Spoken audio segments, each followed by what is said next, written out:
સરદાર પટેલ. આ નામ સાંભળતા જ મનમાં આવે છે ભારતના લોખંડી પુરુષ.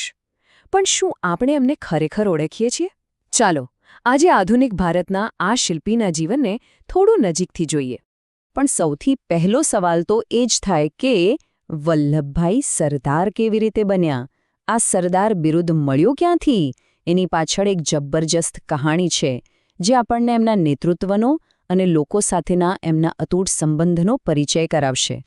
તો આ બિરુદની શરૂઆત થઈ હતી ભારતના સ્વાતંત્ર્ય સંગ્રામના એક ખૂબ જ મહત્વના સમયગાળામાં. વાત છે બારડોલી સત્યાગ્રહની. થયું એવું કે અંગ્રેજ સરકારે ખેડૂતો પર જબરદસ્ત ટેક્સ વધારી દીધો. ખેડૂતો ત્રાહિમામ પોકારી ગયા હતા. બસ આ જ અન્યાય સામે વલ્લભભાઈએ આગેવાની લીધી. અને બસ આ જ સંઘર્ષ દરમિયાન કોઈ એક ખેડૂતે એમના મોઢામાંથી સહજ રીતે એમને સરદાર કહીને બોલાવ્યા. અને પછી તો શું, આ નામ એટલું ઝડપથી ફેલાયું કે વલ્લભભાઈ લોકોના સાચા અર્થમાં સરદાર બની ગયા. આ કોઈ આપેલો ખિતાબ નહોતો, આ તો લોકોના દિલમાંથી નીકળેલો પોકાર હતો. અને ખબર છે આ નામ પર સત્તાવાર મોહર કોણે લગાવી? ખુદ મહાત્મા ગાંધીએ. ગાંધીજી જ્યારે બારડોલી પહોંચ્યા ત્યારે બધા એમની સામે જોવા લાગ્યા. પણ એમણે સ્પષ્ટ કહી દીધું, અહીંના સરદાર તો વલ્લભભાઈ છે, એટલે ભાષણ તો એ જ કરશે. બસ પછી તો જે નામ ખેડૂતોના દિલમાંથી નીકળ્યું હતું એને રાષ્ટ્રપિતાનું સમર્થન મળી ગયું અને આખા દેશમાં ગુંજવા લાગ્યું. પણ આટલું મક્કમ મનોબળ, આટલી દૃઢતા, આ બધું આવ્યું ક્યાંથી? એ જાણવા માટે આપણે થોડું પાછળ જવું પડશે, એમના બાળપણમાં. 31 ઓક્ટોબર 1875 આ દિવસે વલ્લભભાઈનો જન્મ થયો. એમના પિતા ઝવેરભાઈ વ્યવસાયે તો ખેડૂત હતા, પણ એ માત્ર ખેડૂત નહોતા. એ 1857ના સ્વાતંત્ર્ય સંગ્રામમાં રાણી લક્ષ્મીબાઈની સેનામાં રહીને અંગ્રેજો સામે લડ્યા હતા. એટલે કે દેશભક્તિ અને હિંમત તો એમને વારસામાં જ મળ્યા હતા. એમના બાળપણનો એક કિસ્સો છે જે સાંભળીને જ રૂવાડા ઊભા થઈ જાય. એમને બગલમાં એક મોટું ગુમડું થયું હતું, જેને કાંખબલાઈ કહેવાય. એનો ઇલાજ શું? તો કે ગરમ ગરમ લોખંડના સળિયાથી ડામ દેવું પડે. હવે વૈદ્યરાજ પણ આટલા નાના બાળકને ડામ દેતા ડરતા હતા. પણ બાળવલ્લભે શું કર્યું ખબર છે? એમણે જાતે જ એ લાલ ચોળ સળિયો હાથમાં લીધો અને પોતાની જાતે જ ગુમડા પર ડામ દઈ દીધો. ત્યાં ઊભેલા બધા તો જોતા જ રહી ગયા. આટલી હિંમત! અને બાળપણની આ જ હિંમત અને દૃઢતા મોટા થઈને ફરજ પ્રત્યેની અતૂટ નિષ્ઠામાં ફેરવાઈ ગઈ. એવી નિષ્ઠા કે જેની સામે પોતાની અંગત પીડા પણ નાની લાગે. જુઓ, એમણે ઇંગ્લેન્ડમાં કાયદાનો અભ્યાસ કરવા માટે એક રૂપિયો બચાવ્યો હતો. પણ થયું એવું કે એમના મોટા ભાઈ વિઠ્ઠલભાઈએ પણ ત્યાં જવાની ઈચ્છા બતાવી. વલ્લભભાઈએ એક સેકન્ડ પણ વિચાર ના કર્યો. પોતાની બધી બચત અને તક મોટાભાઈને આપી દીધી. પરિવાર માટેની ફરજ એમના માટે પોતાના સપના કરતાં પણ મોટી હતી. પણ એમની ફરજની ખરી કસોટી તો હજુ થવાની બાકી હતી. કલ્પના કરો, કોર્ટમાં એકદમ ગરમાગરમ દલીલો ચાલી રહી છે અને બરાબર એ જ વખતે એમને એક ટેલિગ્રામ આપવામાં આવે છે. એમણે તાર ખોલીને વાંચ્યો. ચહેરા પર સહેજ પણ ફેરફાર નહીં. શાંતિથી એને ઘડી વાળીને ખિસ્સામાં મૂકી દીધો અને જાણે કંઈ થયું જ નથી એમ પોતાની દલીલો ચાલુ રાખી. કોર્ટનું કામ પત્યું એ પછી જ એમણે લોકોને જણાવ્યું કે તારમાં એમના પત્નીના મૃત્યુના સમાચાર હતા. વિચાર કરો, ફરજ પ્રત્યે કેટલી નિષ્ઠા હશે.